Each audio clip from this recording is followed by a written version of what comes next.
নমস্কাৰ দুপৰ হিৰনামৰ হিতে ষ্টুডিঅত মই প্ৰিয়ংকা আজিৰ পৰা আৰম্ভ হৈছে সংসদৰ বাজেট অধিৱেশন ৰাষ্ট্ৰপতি ভাষণেৰে আৰম্ভ হৈছে অধিৱেশনৰ কাৰ্যসূচী এবাৰ দুটা পৰ্যায়ত হ'ব বাজেট অধিৱেশন আজিৰ পৰা আৰম্ভ হোৱা অধিৱেশন 15 ফেব্ৰুৱাৰীলৈ অব্যাহত থাকিব দ্বিতীয় পৰ্যায়ত 8 মাৰ্চৰ পৰা 8 এপ্ৰিললৈ চলিব অধিৱেশন 1 ফেব্ৰুৱাৰীত বিত্তমন্ত্ৰী নিৰ্মলা সীতাৰমণে দাখিল কৰিব সাধাৰণ বাজেট প্ৰথমবাৰলৈ সংসদত দাখিল হ'ব ডিজিটেল বাজেট অধিৱেশনত ৰাষ্ট্ৰপতি ভাষণ বৰ্জন 18কৈ বিৰোধী দলৰ দিল্লী কৃষক আন্দোলনৰ প্ৰতি সমৰ্থন জনাই এই সিদ্ধান্ত বিৰোধী 26 জানুৱাৰীত দিল্লীত সংঘটিত হিংসাত্মক ঘটনাৰ নিৰপেক্ষ তদন্তৰ দাবীৰে এই প্ৰতিবাদী পদক্ষেপ বিৰোধী দলসমূহৰ বিৰোধীয়ে লাল কিল্লাৰ হিংসাত চৰকাৰী পক্ষই হাৰপানী যোগোৱাৰ অভিযোগ তোলাৰ পাছতে ঘটনাক অতি দুৰ্ভাগ্যজনক আখ্যা দিছে সংসদীয় পৰিক্ৰমা মন্ত্ৰী প্ৰহ্লাদ যোশীয়ে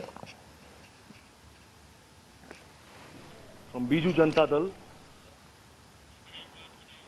নিৰ্বাচনৰ আগে বিজেপিক দেখি কংগ্ৰেছেও ঘোষণা কৰিছে লক্ষ্য 100+ 2016 বিধানসভা নিৰ্বাচন 2019 লোকসভা নিৰ্বাচন আৰু পূৰ্বে পঞ্চায়ত নিৰ্বাচনতো পৰাজয়ৰ সন্মুখীন হোৱা কংগ্ৰেছে 101খন আসন লক্ষ্য নিৰ্ধাৰণ কৰি লৈছে এআইডিএফৰ সৈতে মিত্ৰতা কৰি কোনোমতে নিৰ্বাচনী বৈতৰণি পাৰ হ'বলৈ চেষ্টা কৰিছে যদিও মিত্ৰ দলটোক হল ঠেকত পেলাবলৈ গৈছে কংগ্ৰেছ ব্ৰিক ব্ৰাদাৰৰ ভূমিকা পালন কৰিবলৈ গৈ আসন বুজাবুজিৰ ক্ষেত্ৰত কোনো আপোচ নকৰাৰ ইংগিত দিছে কংগ্ৰেছে বৰ্তমান কংগ্ৰেছ বিধায়ক থকা এখনো আসন এআইডিএফক এৰি নিদিয়াৰ হুংকাৰ দিছে কংগ্ৰেছে সংখ্যালঘু অধ্যুষিত সমষ্টিসমূহকে টাৰ্গেট কৰি লোৱা হৈছে কংগ্ৰেছ আৰু এআইডিএফৰ মাজত আসন বুজাবুজিক লৈ আৰু এই সংঘাতে প্ৰকৃততে মহাজোঁটকে অৰ্থহীন কৰি তুলিব নেকি একে সময়তে কংগ্ৰেছৰ সৈতে মিত্ৰতা কৰি নিৰ্বাচনত নমাৰ বাবে সাজু হোৱা এআইডিএফৰ স্থিতি হ'ব লক্ষণীয়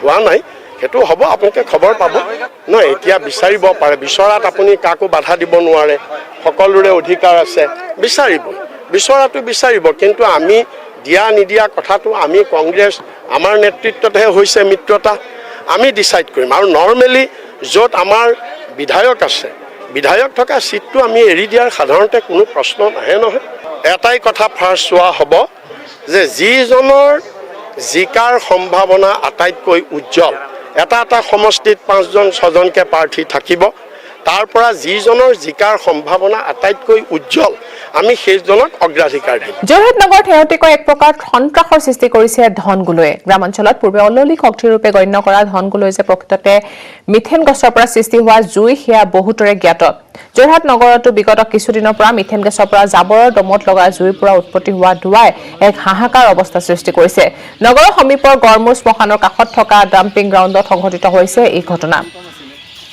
বৰ্তমান এই আৱৰ্জনাত লগা জুইৰ ধোঁৱাৰ পৰা সৃষ্টি হোৱা প্ৰদূষণ নিয়ন্ত্ৰণ কৰিবলৈ ব্যস্ত হৈ পৰিছে যোৰহাট পৌৰসভা তথা জিলা প্ৰশাসন যোৰহাটৰ বিধায়ক হিতেন্দ্ৰ নাথ গোস্বামীয়ে নগৰখনৰ এই দীৰ্ঘদিনীয়া সমস্যাৰ স্থায়ী সমাধানৰ বাবে প্ৰচেষ্টা হাতত লৈছে আৰু ইয়াৰ বাবে কিছু সময়ৰ প্ৰয়োজন হ'ব বুলি জানিবলৈ দিছে বিধায়কগৰাকীয়ে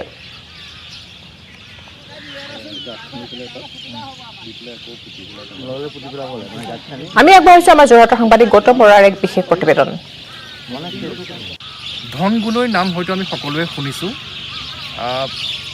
গ্ৰাম্যাঞ্চলত বিশেষকৈ সেমেকা অঞ্চলত নিশা যেতিয়া একুৰা জুই বতাহত উপঙি থাকে তেতিয়া বহু লোকে সেয়া কোনো এক অলৌকিক কাৰ্য বুলি ভাবিছিলে কিন্তু পাছত সকলোৱে জনা হ'ল যে ধনগুলৈ হৈছে প্ৰকৃততে মিথেন গেছৰ পৰা উৎপত্তি হোৱা একুৰা জুই আৰু তেনে এক ধনগুলৈ গ্ৰাসত পৰিছে বৰ্তমান যোৰহাট নগৰ আমি দেখুৱাইছোঁ যে এই ধনগুলৈৰ উৎপত্তিস্থল ক'ত সেয়া হৈছে যোৰহাট নগৰৰ সমীপতে থকা যি ডাম্পিং গ্ৰাউণ্ড গড়মূৰ স্থিত অৰ্থাৎ যোৰহাট নগৰখনৰ সকলোখিনি জাবৰ আনি যোৰহাট পৌৰসভাই য'ত জমা কৰে য'ত পেলায় এক বিজ্ঞানসন্মত নিষ্কাশন পদ্ধতি নথকাৰ বাবে এই ডাম্পিং গ্ৰাউণ্ডত জাবৰৰ তলত মিথেন গেছৰ উৎপত্তি হয় আৰু সেই জাবৰসমূহ ইয়াৰ ফলত জ্বলি উঠাৰ পিছত ইয়াৰ পৰা উৎপত্তি হোৱা ধোঁৱাই নগৰখনত এক ভয়ংকৰ পৰিস্থিতিৰ সৃষ্টি কৰি আহিছে এই সমস্যা সমাধানৰ বাবে বৰ্তমান ব্যস্ত হৈ পৰা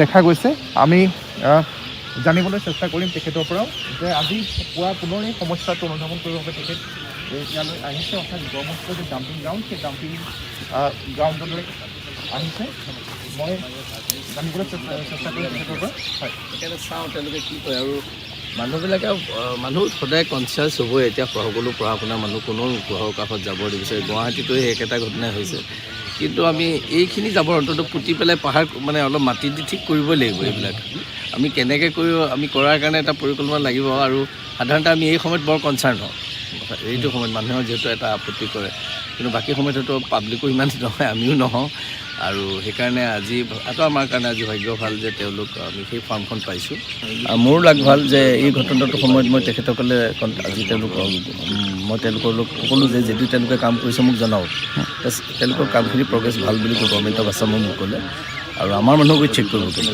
হয় কাৰণ এটা ডাঙৰ মেগা প্ৰজেক্ট লোৱাৰ পিছত যদি কেনেবাকৈ বেয়া হয় আকৌ ব্লেমটো আমালৈকে আহিব সেইকাৰণে এটা বহুৱা চলিড ৱেষ্ট মেনেজমেণ্টৰ প্ৰজেক্ট এটা বহুৱা হৈছে হয় চলিড ৱেষ্ট মেনেজমেণ্টৰ প্ৰজেক্টটো আমি এতিয়া চাইছোঁ যিমান আছে আমাক এতিয়া প্ৰায় 260 টনৰ বস্তু আনিব লাগিব কাৰণ 15 টনকৈ কৰি থাকিলে এইটো সমস্যা নহ'ব আমি খালি এক্সপেৰিমেণ্ট কৰি চাইছিলোঁ আৰু এইটো ছাকচেছফুল আমাৰ ছাকচেছ হৈছে এইখিনি কিন্তু এই মানুহ এই যে ধোঁৱাটো ওলাই আছে এইখিনিতো আমি কিবা এটা কৰিব লাগিব চাইণ্টিফিকলি এইখিনি কমাব লাগিব আমাৰ ডেইলি যিটো 60 টন ওলাই তাৰ কাৰণে 15 টনৰ সেই প্ৰজেক্টটো লৈছিলোঁ আৰু সেইকাৰণে আৰু 3টা ইউনিট বঢ়োৱাৰ কথা ভাবিছোঁ কিন্তু সেইখিনি বঢ়ালে এতিয়া প্ৰেজেণ্ট সেইটো আমি কৰি থাকিব পাৰিম ট্ৰিটমেণ্টটো কিন্তু পুৰণা যিখিনি যে গোটেই আজি কিমান 40-50 বছৰ যিখিনি দাম হৈ আছে ডাম্পিং গ্ৰাউণ্ড বুলি সেইকাৰণে কয় বস্তুৰ দাম হৈ আছে যাব সেইখিনিৰ পৰা যিটো মিথেন গেছ হৈ পেলাই ধোঁৱাটো ওলাই তাৰ পৰা কিন্তু আমি পৰিত্ৰাণ নাপাম সেইকাৰণে এইটোহে এটা মেজৰ ইছ্যু হৈছে সেইকেইটা আমি এটা কৰিছোঁ আৰু 3টা ইউনিট আমি আনিম সেইটো কাৰণে কিন্তু এইখিনি যদি নকৰোঁ সেই কামখিনিৰ কোনো ফল মানুহে ভাল বুলি নক'ব হয় আমাৰ সেইকাৰণে কনচাৰ্ণ এতিয়া মেইনলি এইটো হৈছে আৰু সেইটো ইটোৱে কাম ভালেই কৰিছে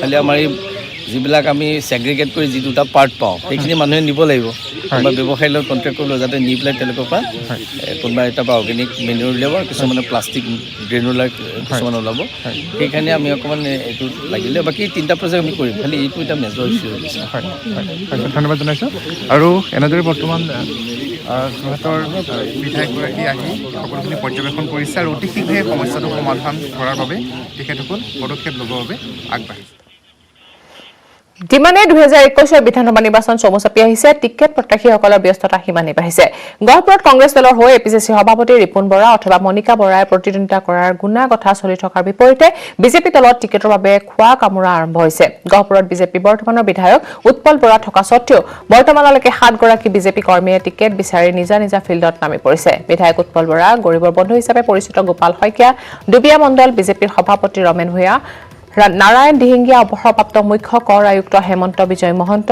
অসম প্ৰদেশ বিজেপি অৰ্থনৈতিক কোষৰ সহ আহ্বায়ক মুকেশ শৰ্মা বৰঙাবাৰী অৱসৰপ্ৰাপ্ত সহ অধ্যাপক তথা বিজেপি কৰ্মী চন্দন বৰুৱাই টিকেট লাভৰ বাবে নিজৰ কুচকাৱাজ আৰম্ভ কৰিছে উল্লেখ্য যে গোপাল শইকীয়া 2016 চনৰ বিধানসভা নিৰ্বাচনত বিজেপি দলৰ টিকেটৰ প্ৰবল দাবীদাৰ আছিল যদিও শেষ মুহূৰ্তত বঞ্চিত হৈছিল আৰু সেয়েহে সকলোতকৈ 2021ত 100% টিকেট লাভ কৰিব বুলি আশাবাদী গোপাল শইকীয়া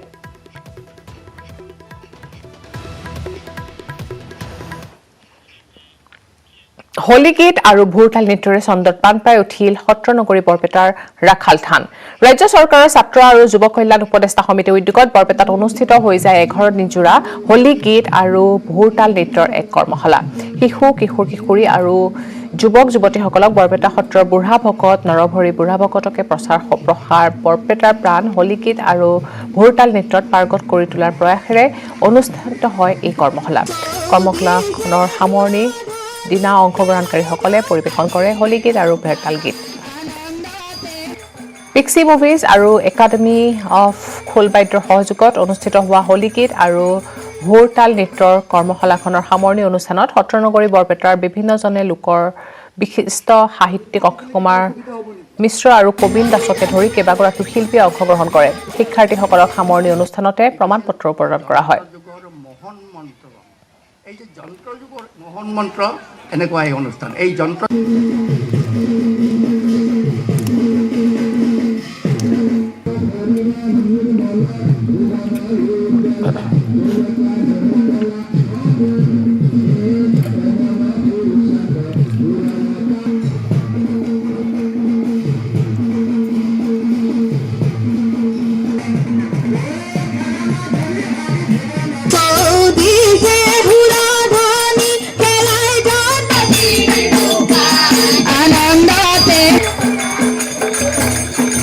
ছাত্ৰ ছাত্ৰীসকলৰ যিটো মানে উৎসাহ উদ্দীপনা শিকাৰ যিটো আগ্ৰহ সেইটো দেখি আচলতে মই পৰীক্ষক হিচাপে বহুত মানে সন্তুষ্ট।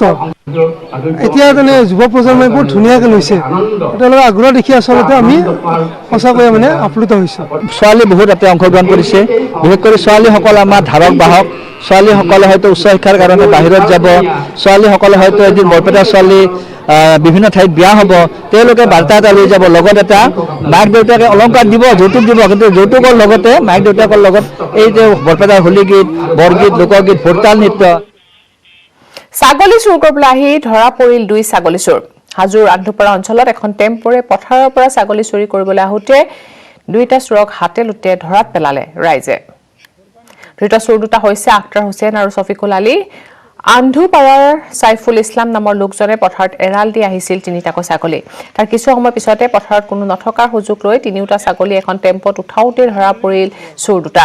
ৰাইজে আটক কৰি আৰক্ষীক গতাই দিয়ে 2টা চোৰক। আৰক্ষীয়ে 2 ছাগলী চোৰক আটক কৰাৰ লগতে জব্দ কৰিছে টেম্পখনো।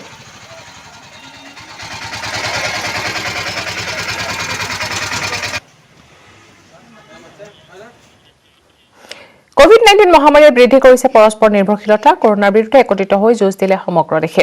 ভেকচিন প্ৰদানৰ ঘোষণাৰ পাছত পুনৰ প্ৰয়োজন হ'ব সকলোৰে সঁহাৰি। একত্ৰিত শক্তিৰে দেশৰ পৰা আমি নিৰ্মূল কৰিব লাগিব কৰোনা মহামাৰীক। এই ক্ষেত্ৰত প্ৰতিটো খোজতে আপোনালোকৰ সহযোগী হ'ব নেটৱৰ্ক 18। সেই উদ্দেশ্যে নেটৱৰ্ক 18 আৰম্ভ কৰিছে campaign Sanjeevani a shot of life. সকলো সুৰক্ষিত নহ'লে কোনো সুৰক্ষিত হ'ব নোৱাৰে। এই বিশ্বাসেৰে প্ৰতিগৰাকী ভাৰতীয়ৰ বাবে ভেকচিন সুনিশ্চিত কৰাৰ লক্ষ্য নেটৱৰ্ক 18ৰ।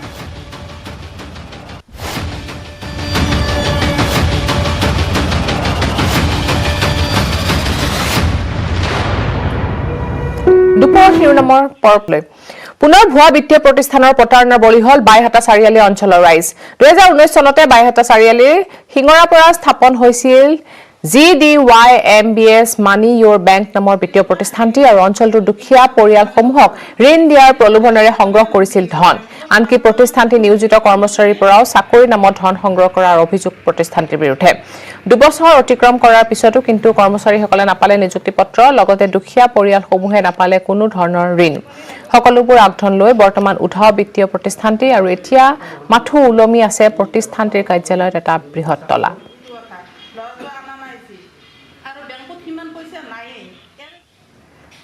এই সন্দৰ্ভত আগবঢ়াইছে আমাৰ সাংবাদিক শ্ৰীমান্ত দাসৰ এক বিশেষ প্ৰতিবেদন। হয়, পুনৰ অসমত সংঘটিত হৈছে এক ভুৱা বিত্তীয় প্ৰতিষ্ঠানৰ ধন সংগ্ৰহ কৰি পলায়ন কৰাৰ ঘটনা।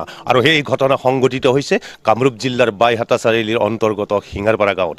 GDYMB নামৰ এক ভুৱা বিত্তীয় প্ৰতিষ্ঠানে বিভিন্ন সময়ত যোৱা বিগত 2-3 বছৰ ধৰি এই শিঙাৰপাৰা গাঁৱত বিত্তীয় প্ৰতিষ্ঠানটো স্থাপন কৰি বিভিন্ন অঞ্চলৰ পৰা বাইহাটা চাৰিআলিৰ বিভিন্ন অঞ্চলৰ পৰা কৰ্মচাৰী নিয়োগ কৰাৰ নামত যি ধন সংগ্ৰহ কৰিছে, লগতে ঋণ দিম বুলি ভুৱা প্ৰতিশ্ৰুতি দি বিভিন্ন গ্ৰাহকৰ পৰা বৃহৎ পৰিমাণৰ ধন সংগ্ৰহ কৰি এই ভুৱা বিত্তীয় প্ৰতিষ্ঠানটোৱে বৰ্তমান বন্ধ কৰি পলায়ন কৰিছে। তাৰ বাবে বিমূৰত পৰিছে ভুৱা বিত্তীয় প্ৰতিষ্ঠানটোত যি কৰ্মৰত কৰ্মচাৰীসকল আছিল আৰু লগতে যিসকলে গ্ৰাহক আছিল সেই গ্ৰাহকসকল। মই এগৰাকী কৰ্মচাৰীৰ পৰা জানিব বিচাৰিম তেওঁ কেনেকুৱা ধৰণৰ সমস্যাৰ সন্মুখীন হৈছে। কেনেকুৱা সমস্যাৰ সন্মুখীন হৈছে? হয়, মই জীৱনত কিবা এটা কৰিম বুলিয়ে আগবাঢ়ি গৈছিলোঁ। এই য়েছ মানি বেংকত কৰ্তৃপক্ষৰ লগত কথা বতৰা পাতি কিনে তেখেতসকলে ক'লে যে তুমি এটা এমাউণ্ট দিয়া, তাৰপিছত তোমাক কিমান এমাউণ্ট দিব? 24,000 এমাউণ্টটো দিয়া, তাৰপিছত আমি এপইণ্টমেণ্ট লেটাৰ দিম। কিন্তু পইচাখিনি দিয়া হ'ল, তথাপিতো মোক এপইণ্টমেণ্ট লেটাৰ আজিলৈকে নিদিলে। 2019 চনতে মই দিয়া গৈছিলে, এইটো ফিক্স ডিপ'জিট কৰা গৈছিলে। আজিলৈকে মোৰ একো খবৰে নল'লে। যোৱা নৱেম্বৰৰ 5 তাৰিখে মোৰ দেউতা ঢুকাই থাকিল। তাৰ আগত মেডিকেলত এডমিট কৰোঁতে মই বহুত ফোন কৰি কিবা কৰি মেছেজ দি পইচাখিনি বিচাৰিলোঁ, তথাপিতো মোক কোনো ৰেচপন্স নিদিলে। বহুত কান্দি কাটি ৰিকুৱেষ্ট কৰিলোঁ যে মোক কাগজ পাতি পিছত কৰিব লাগিলেও কৰিম, মোক পইচাটো ট্ৰেন্সফাৰ কৰি দিয়ক। নাই, একো ৰেচপন্স নিদিলে তেওঁলোকে মোক। এইখিনিয়ে ক'বলগীয়া। কোন আছিলে এমডি কোন আছিলে? বনমালী হাজৰিকা ছাৰ। হাজৰিকা। আৰু এই যি তোমালোকৰ ব্ৰাঞ্চটো আছিলে, এই ব্ৰাঞ্চটোৰ মেনেজাৰ কোন আছিলে? মইতো ঋতুপৰ্ণ আৰু অনুপমৰ যোগেদি গৈছিলোঁ তাত। কিন্তু মই ভাবিছিলোঁ কি তেওঁলোকে মোক ভালদৰে এপইণ্টমেণ্ট দিব, কিবা এটা কৰিম, কিন্তু নাই, কোনো ৰেচপন্সেই নাপালোঁ। হয়, যিগৰাকী কৰ্মচাৰী হিচাপে নিয়োগ কৰাৰ বাবে 24,000 টকা এই যুৱতীগৰাকীয়ে সেই প্ৰতিষ্ঠানটোত 24,000কৈ টকা ডেপজিট দিছিলে, কিন্তু 2019 চনৰ পৰা বৰ্তমানলৈকে এই যুৱতীগৰাকীয়ে কোনো ধৰণৰ নিযুক্তি পত্ৰ লাভ নকৰিলে। মই অন্য এজনৰ পৰা জানিব বিচাৰিম কেনেকুৱা ধৰণৰ সমস্যাৰ সন্মুখীন হৈছিল। হয়, মই এই অঞ্চলৰ শিঙাৰপাৰা গাঁৱত মোৰ ঘৰ হয়। এই অনুষ্ঠানটোত ময়ো এটা একাউণ্ট খুলিছিলোঁ। তেখেতক যেতিয়াৰ পৰা একাউণ্টটো খুলিলোঁ, জমা থলোঁ পইচা, হঠাৎ মোক পইচাৰ দৰকাৰ হ'ল। তেওঁলোকে পইচা দিব নোৱাৰে আৰু বেংকটো বন্ধ থাকে। প্ৰায় 3 মাহ বেংকটো বন্ধ থকাৰ পিছত মই এদিন তেওঁক ফোন কৰিলোঁ যে আপুনি বেংকটো খুলিবনে নাই। বেংকটো খুলিম বুলি কোনোদিনে বেংকটো নুখুলিলে। তাৰপিছত মই আইনৰ সহায় লৈ তেখেতসকলৰ পৰা এতিয়াও মই মোৰ একাউণ্টৰ পইচা পাব থাকিলে। GDYMB এই যিটো য়েছ মানি বেংক নামৰ যিটো প্ৰতিষ্ঠান, এই প্ৰতিষ্ঠানটোৰ যি কাৰ্যকলাপ, এই কাৰ্যকলাপত অতিষ্ঠ হৈছে অঞ্চলবাসীও, আৰু তাৰ বাবে সমূহ মানে গ্ৰাহকে যাতে ন্যায় পায় তাৰ বাবে কামৰূপ জিলা উপায়ুক্তৰ ওচৰত স্মাৰকপত্ৰ।